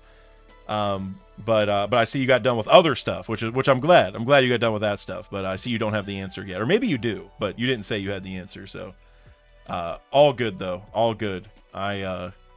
Maybe we'll just have to wait to the officials. And even then, who knows if the officials are going to make it any clearer? Because if it's that vague, then who knows? Debus, you said, could Shanks somehow be secretly the one that started Sword? He could. I feel like Shanks has a lot going on, though. You know? Like, he's got a lot. Obviously got this Holy Land stuff going on. He's gonna have to fight he fought Blackbeard here at some point, and he's gonna have to fight him again. I feel like he's just, you know, mixing over to the Marines at some point and helping them too. Shanks has his hands on like a lot of things. He obviously gave Luffy the Gomu, so I don't know if he is gonna do quite that much. I feel like it'd be better if, you know, Garp started it, or even Dragon before he left, maybe, but probably Garp, or maybe there's even like other Marines that we haven't heard about yet, like. Maybe there's some legendary traitor of the Marines that did it, and it started the whole Sword thing because the government's like, all right, maybe we need to create a system where Marines who want to do things differently can still exist. Like, I don't know. So I don't know if it'll be Shanks. It could be. I mean, he's so important, it could be. But I think that's a little bit much for him. Flynn Tregus? I don't know if I'm saying that right, but Kobe Kobe get the King's Punch, just give him prep time. Dude, we were talking about the King Punch last night. I need to see that come back. Like, I don't know. And it doesn't have to be Elizabello, right? Maybe Elizabello will teach it to someone, or maybe Luffy will discover the mechanics behind the King Punch in another way, and that will let him, like imagine Luffy doing a Gatling that worked like a King Punch, right? Where, like, the whole Gatling gets packed into one attack instead of, like, a million punches. Like, that would be insane, right? And so if he can figure that out, I think that'd be crazy. So if Kobe gets it, though, that would also be hilarious, because actually it would be hilarious, but it would also be kind of deep, because you think back to the battleship bags, and it would be kind of deep if it's like, okay, so the idea now is, because you have trained your punches so much and you've thrown a million punches with the battleship bags, now it's really going to pay off, because if you do that for a King Punch, imagine how strong that punch is going to be at the end, right? Like, Kobe's King Punch will be way stronger than Elizabello's King Punch if they're doing the same amount of punches, right? And so since his whole thing has been punch training, that would, you know what? Now you really got me thinking, man. Now I'm kind of on board with the Kobe King Punch. I'm not gonna lie. Mr. Bushido with the €2. I'm curious, what are the name of your pets? My dog is Ace. That's a great dog name. And actually, quick little story about another dog named Ace. So I don't know how many of you guys are into sports, but Ezekiel Elliott, the running back for the Cowboys for a long time, now I think he's out of the league, but famous running back, Ezekiel Elliott, he went to Ohio State the same time I was at Ohio State, and I wouldn't say I was friends with him, but my friends were kind of friends with him. So Ezekiel Elliott came over to my house several times, and the reason I'm telling you this whole story is he has a dog named Ace, and I met his dog named Ace several times, and I was literally talking about this today, because I went over to my friend's house to watch the Ohio State game, and we were talking about whenever we met Ezekiel Elliott and his dog named Ace over at our house. And so yeah, I had to share that story since you mentioned it. That's a great dog name.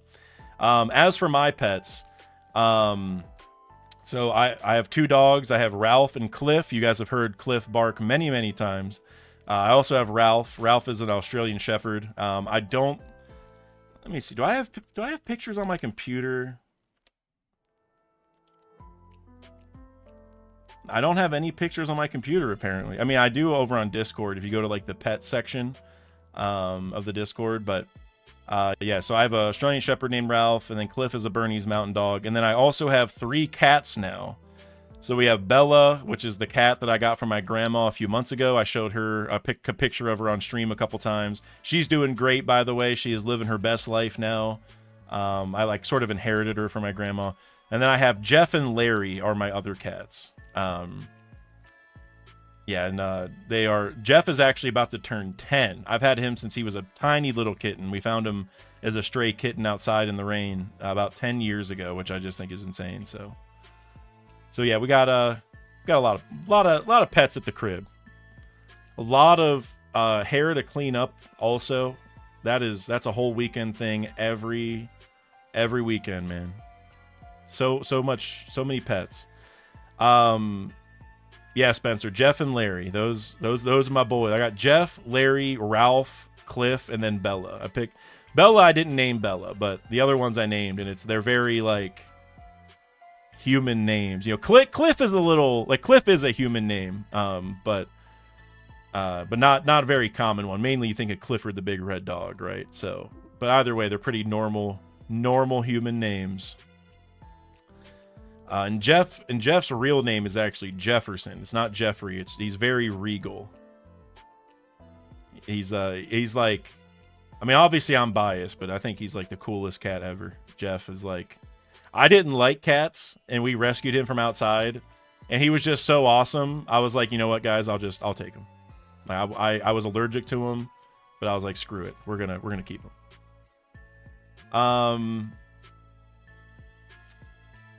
What was I gonna say? Oh yeah, Tiny Angry Gnome. You said, what do you think the Dragon Fang fighting style stems from? Do you think it ties to Dragon's name or tattoo? Dude, I don't really know. I think, like, you know how, like, Sabo did, like, the Dragon Claw thing, you know, and he, like, puts his hand to the ground and, like bursts Haki through the ground? I still think that's weird, man. I don't know what to like. I mean, it's like hockey infusion, right? Like that's mainly what the style's about. It's like, you remember how Luffy like to destroy the collars, he did the hockey infusion to like, you know, send hockey into it and break it. It almost feels like that, but on like a bigger level. Which would maybe make sense. Like they're, you know, they're doing higher levels of hockey that like if somebody did that now, I think Luffy would be able to like understand what they're doing. I don't know if he could exactly replicate it. Like he can do those abilities, but he's still kind of like figuring things out a little bit in some ways. But it feels like the same thing. Jose Alvarez, you said cat distribution system does it again, dude. It always does. The CDS, I'm telling you, man, nature really figured it out with the cat distribution system. It works every time. Andy Dalif, welcome to the stream, by the way. Or no, you've already been here. Never mind. I just saw an earlier message. I thought it was your first one. Maybe that other one was your first one. Either way, welcome to the stream, Andy. The more Oda waits, the stronger Dragon will be. I agree. Dragon is going to knock our socks off, guys. Like, he's going to be insane. I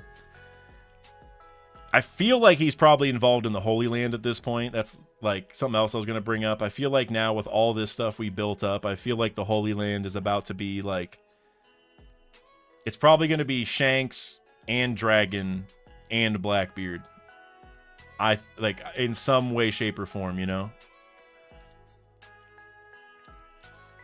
Maybe Blackbeard, Dragon starts the altercation. Blackbeard follows in to kind of sabotage him or to help the government so he can become a king. And maybe Shanks follows Blackbeard and is like not so fast, and that's their fight. Maybe something like that. I just feel like Oda's building up so much stuff about Blackbeard's backstory, Dragon's, like why Dragon is the way he is, and also Shanks' backstory, that all of that has to come to a head. You know what I mean?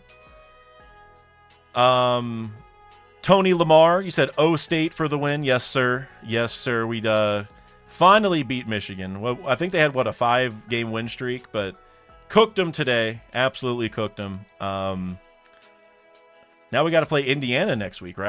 I haven't really been following football that much over the last couple of years, but I think we have Indiana next week, who's number 2. So that's going to be fun. That's number 1 versus number 2 is like fun no matter what.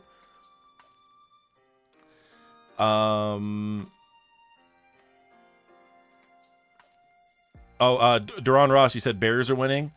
Also, I wanted to tell you, man, I'm still not a believer in any way, shape, or form, but your boy Austin Reeves has been cooking.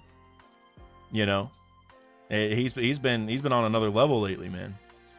Jose Alvarez, you said, what do you think about the Florian Triangle giant shadows being the remnants of the skyscrapers from the murals, and what's interpreted as eyes are light up windows by some eerie red light? So you mean like the buildings from the right side? You know, I kind of like that because I did a video. Well, I guess it kind of conflicts with my video, but it also kind of ties to it. My first Florian Triangle video, I basically brought up the idea that the remnants of that right side is maybe what's under the Florian Triangle, and that's what Imu's protecting. Because we obviously know that there was a flood at some point, and if those buildings, that factory, whatever that was, is tied to using the Forbidden Sun for whatever purpose, maybe Imu's hiding that because maybe they're still using the Forbidden Sun, or maybe they just don't want other people to access the Forbidden Sun, you know, something like that. So actually, I like that because I think it would make sense for there to be some tie to it. I don't know if the monsters would be the skyscrapers because we know that ships would go missing in the Florian Triangle a lot.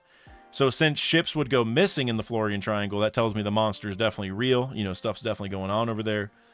But I do like the idea of those being involved, though, for sure. I am thinking that the giant shadows are Imu, though. Like, with all this hype being built up for it, you know.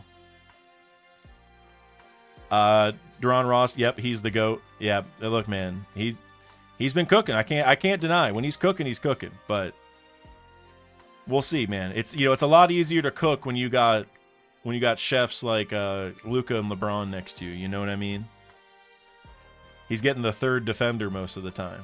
And one thing I'll say is he still is getting a very friendly whistle. That'll never change as long as he's on the Lakers, though. So, Vasil Vlad Ivanovici with the 10-pound super chat. Appreciate you.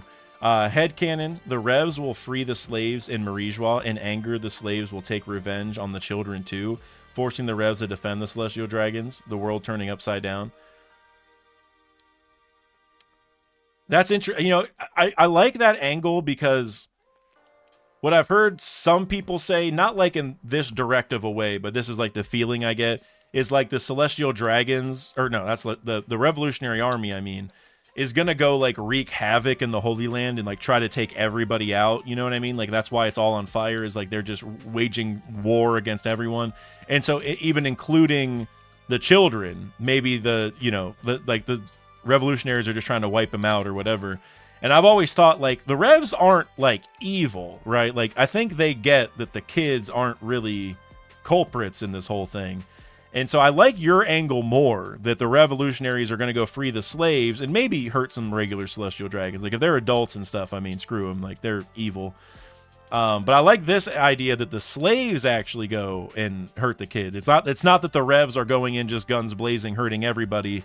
So we're kind of left wondering, like, wow, they're really hurting kids. No, instead it's the slaves who want to go get revenge on them. That would be interesting. I would hope that the slaves, like, I don't know, it could go either way. Like, I would hope the slaves would, like, not want more suffering, you know what I mean? Like, let's just get out of here. And, like, I just don't even want to be here. I don't want to see any more people die, whatever. But I could also see the other side where they're, like, they're just, they hate them so much they don't even care, right? They just take out whoever they can find. Because it would be interesting if the Revs had to actually defend Celestial Dragons, but they're defending certain ones. And if so, I would really like it if Luffy's mom was a Celestial Dragon then. Because then it's like Dragon would think back to that, be like, you know, dang, I'm here helping the Celestial Dragons again. Like, whenever I met Luffy's mom, I fell for her. She was actually a decent person, whatever, so I was, like, friendly with a Celestial Dragon back then. But then if later he has to, you know, actually protect, like, children of Celestial Dragons because he's acknowledging that they're kind of innocent, that would be a cool way to kind of merge it, where it's like, not all Celestial Dragons are bad is, like, the message, right? So it would just be building on that. So I kind of like it. Duran Ross, he said he was cooking without them, though. They were both injured, and he carried. He's still getting the Lakers whistle, though, man, you know? Especially knowing that the refs are like, we can't let the Lakers get too far behind without Luka and LeBron because we need them to make the playoffs, so we're going to help them out, you know? I mean, I'm pretty sure Lakers are number 1 in free throws again. I looked a few weeks ago. I don't know if that's still true or not, but every year they're number 1, man.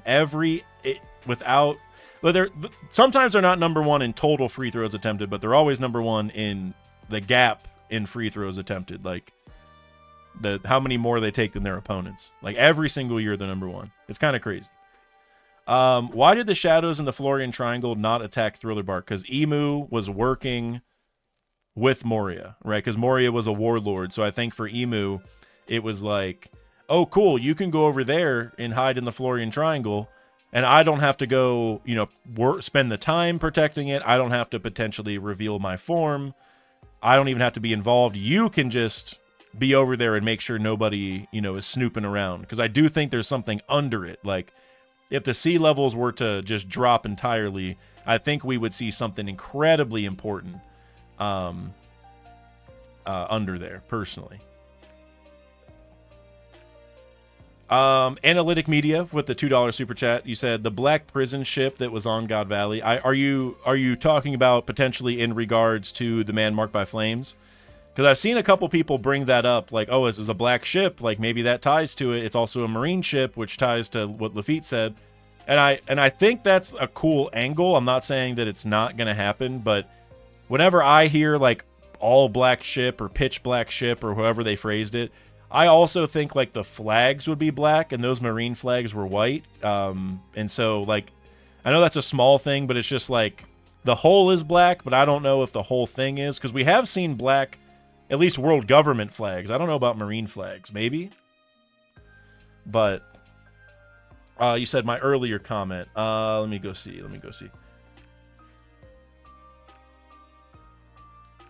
Oh, okay. I saw a theory, and I'm curious what you think. So what if the poneglyph that was on Hachinosu was the fourth road poneglyph? Wait, do we know that Hachinosu even had a poneglyph? Well, I'm just going to keep reading first. Let's say that while Law was stealing 100 hearts and Blackbeard fought Ochoku, Kobe somehow stole that poneglyph, turned it over to the world government, and thus was given the hero title. The man marked by flames is a holy knight who keeps the poneglyph on the black ship.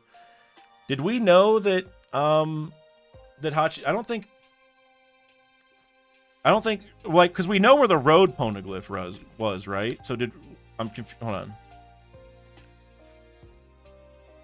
Oh, okay, yeah, because in the SBS he brought up that. Okay, that's what you're talking about, the SBS. That's right. Okay, so I don't. That's not the road poneglyph is the thing, because unless the idea is they took it from Fishman Island, and then like Ochoku did, but I don't think that's the case. Like, I mean, it could be, but that would feel a little weird to me that Ochoku somehow got that one. Especially because it was during the time skip, right? Do we know how close it was? Because there's no way the stone was taken until Whitebeard died. Like, there, because Whitebeard was protecting it. I personally, I can't foresee a situation where it got stolen and nobody brought it up and all that stuff. Like, unless it happened, like, the fact nobody brought it up in general tells me it wasn't stolen, right? It was probably moved on purpose, like, collectively, and they're just keeping it a secret because, like, nobody's supposed to know or whatever. I would imagine Jinbei should bring it up at some point, if I'm being honest. Jinbei probably has a clue of what, where it went at some point in its history. But I don't think that one's the road poneglyph, though. Because, like I said, it was just at Fishman Island. That would mean it had to go from Fishman Island to Hachinosu, and then from Hachinosu to other places. So I don't think that's the case. But as far as the Black Prison ship goes, like I was saying, like, the fact it doesn't have a black flag doesn't make me think that that's it. But then again, it could be that the Black Prison ship got repurposed and they put black flags on it once it became the Man Marked by Flame ship, right? So maybe that is a hint. Maybe it's just me, but I hope it's not a God's Knight protecting it. Maybe it might just be my own view on it, but like, I feel like that's kind of basic. I know that Shiryu, right? I think it was Shiryu said that he thinks it's a government person. I think, right? Yeah, because Lafitte said it was a black ship, and then Shiryu said the government thing. But I hope it's just, I don't know. If for me, a God's Knight would be like, kind of like anticlimactic in a way. Like, unless the God's Knight was like incredibly important, in which at this point, like Shamrock already being revealed, like, I don't know. Like, for me, I think that would just be kind of basic, but it could be, right? Like, whenever, like, if it is a government person, that, like, a God's Knight would make the most sense, but I could almost see, like, I don't know, a complete wild card if it is going to be a government person. I don't know who it would be, but I just feel like another God's Knight is kind of like, I don't know. Not going to rule it out, though. Not going to rule it out.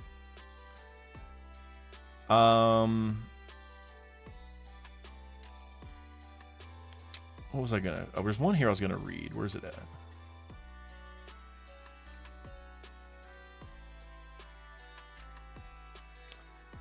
Ellie said, I don't remember hearing any location for the fourth road poneglyph was. All road poneglyph until now were in the hands of folks who were very close to Joy Boy or the Ancient Kingdom. Thinking who else was close might be interesting. Yeah, because, like, we know the one that the Man Marked by Flames has is the Fishman Island one. We just don't know where it went after that. And the what's it called? The Rocky Port thing. I think they just said a poneglyph, so I'm thinking that's maybe it's an important one though. Maybe it's like the Uranus one that has the Uranus location. I don't know.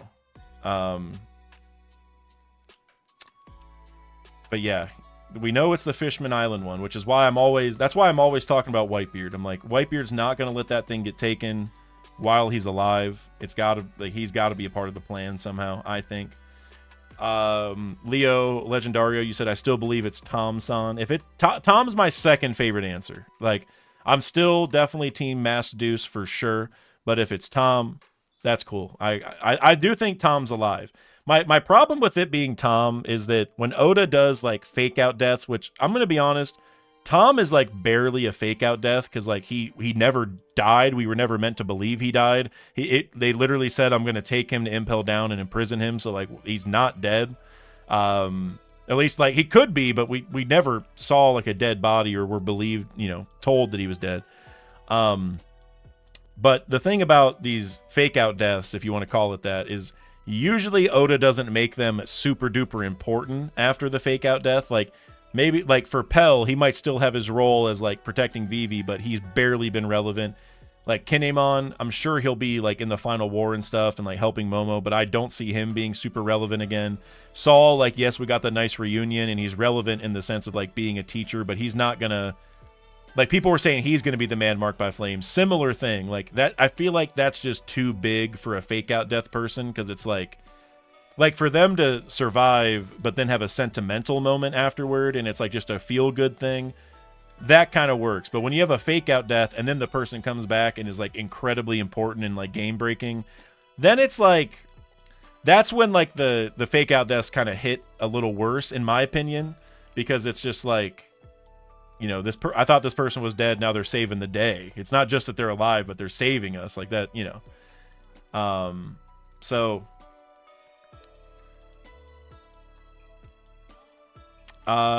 Dexter, you said, ADAC, good stream. I'll be hopping over to Marth. I apologize on his behalf for stealing your viewer. No worries. That's a very good person to steal my viewers. I have no problem with Marth stealing them. If anybody's going to, Marth is definitely welcome to. So we're not gonna. I'm gonna talk for another probably 5 or 10 minutes here, but I am gonna see if I can I add a redirect to Marth? I am. All right. So I just added a redirect. So if you guys stay here, you'll actually get dumped right over into Marth's stream. It's like a Twitch raid type of thing.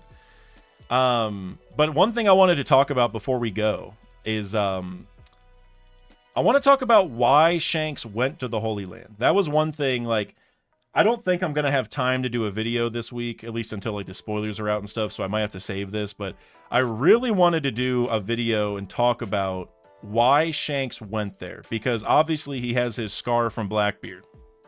So I mentioned this in the Discord, and I think I brought it up in the stream yesterday, but I don't know if I got cut off or whatever by the lag. But do you guys think that Shanks fought Blackbeard and then joined the God's Knights? Or did he join the God's Knights and then fight Blackbeard as a part of the God's Knights, right? Does that question make sense? Because I feel like whichever one happened greatly changes the way I view a lot of things. Because, like, if he fought Blackbeard and then joined the Holy Knights, then I think you could reason that he joined the Holy Knights to stop Blackbeard. Like, okay, he saw Blackbeard do some crazy stuff, like maybe he has the Abyss powers or whatever, and he's like, I got to figure that out. So he went to Holy Land and stopped, and learned how to use the powers.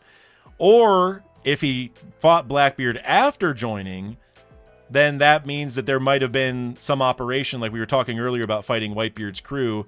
I'm not sure if that necessarily works, because like I said, it'd be weird that Whitebeard didn't know that he got the scar from Blackbeard if there was like a big skirmish between the two groups.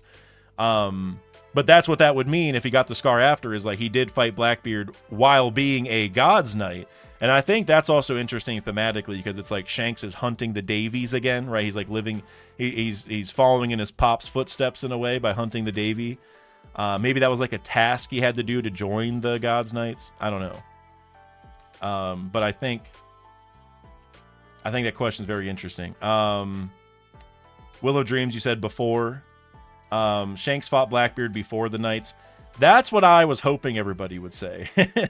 Because that's what I think. I don't think we know.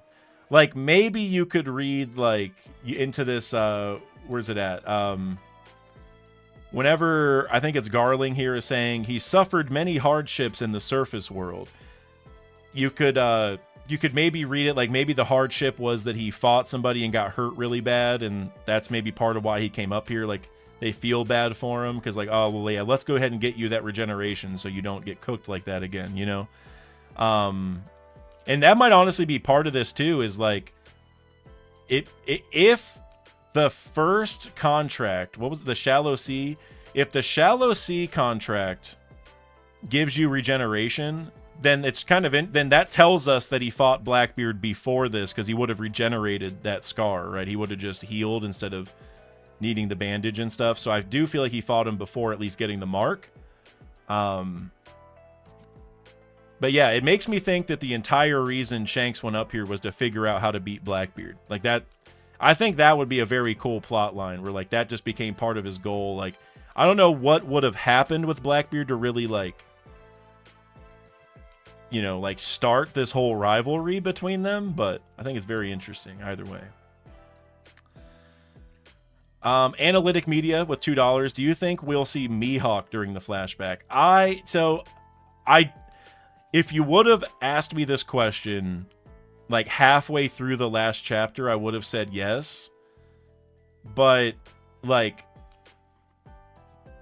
I'm not sure now because we're advancing. So I guess we're still what? We're about to go to 14 years ago, probably, whenever the Herald thing happened. I feel like Oda's going through the flashback really quickly now. So I don't know if we're going to see him. But I do think he was up there. I think 100% Mihawk was up there. Him and Shanks were training together in the Holy Land. They probably left the Holy Land together. And maybe we will see that. Like, I think it's possible. I just think Oda was moving really fast through this flashback. And so I feel like we're about to get to the 14 years ago thing and then get to current time, and that's going to be it. So I don't know if there's going to be time now. But I do think Mihawk was there. 100%.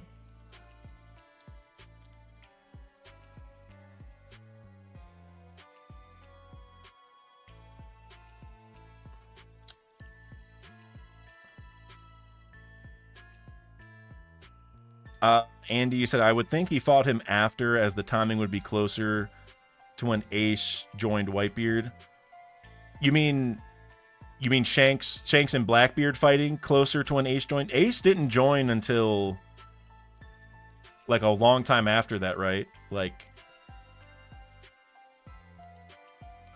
because Ace only left a couple years before Luffy did, right?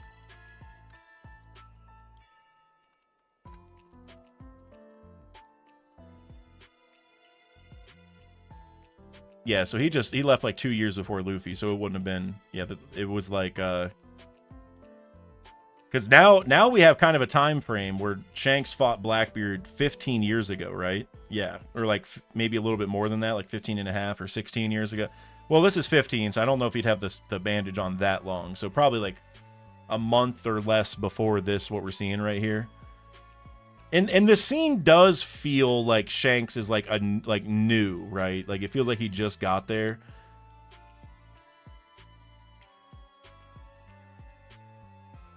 Because he's still like a lower rank, you know, and all that. So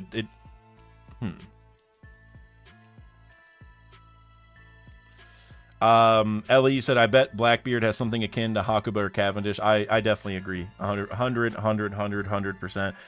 To me, that's like one of the most headcanon theories for me. Like I have a handful of headcanon theories that, you know, some are like my own or some are like community collective theories that I just agree with. The one where Blackbeard falls asleep and transforms is like the most locked of all locks for me. Like if he doesn't transform when he falls asleep, that is, I don't even know that's like such a missed opportunity, especially with his ties to dreams and all that kind of stuff, right? That's like the big pull for me in that theory. So he's definitely got like I don't know if it's the same mechanic as Hakuba and Cavendish as far as like, I don't even know what Hakuba and Cavendish are. Like, I don't know how that started. But I don't know if it's like the same mechanic, but I do think it's the same idea. Fall asleep, transform. Maybe Blackbeard's like an abyss thing. Hakuba's like I don't even know. Maybe Cavendish is just really weird, you know?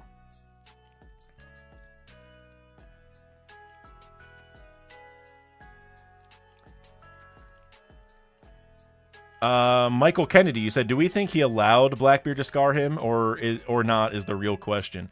He told Whitebeard I was taking him seriously, so that would tell me that, like, you know, he wasn't caught off guard. He didn't let it happen as like an excuse to come up here. It tells me like he was being serious, and that's why I'm very curious. Like, if Shanks fought him, lost, and then was like, "All right, I need to figure this stuff out," and came to the Holy Land. That's like that's a super duper intriguing plot line, especially if, and this is a major if, Shanks is the one who visited the Holy Land to tell the Gorosei about a certain pirate. Because obviously, like, you know, like, we thought it was Shanks at first, and then after the Shamrock theories and Shamrock happened, we thought it was Shamrock, and now I've heard some theories saying that might be Shanks again, especially knowing that he did visit the Holy Land or stay there for a while. And if that is Shanks, and he did tell the Gorosei about Blackbeard, I think this whole through line with Shanks and Blackbeard gets even more interesting. Like why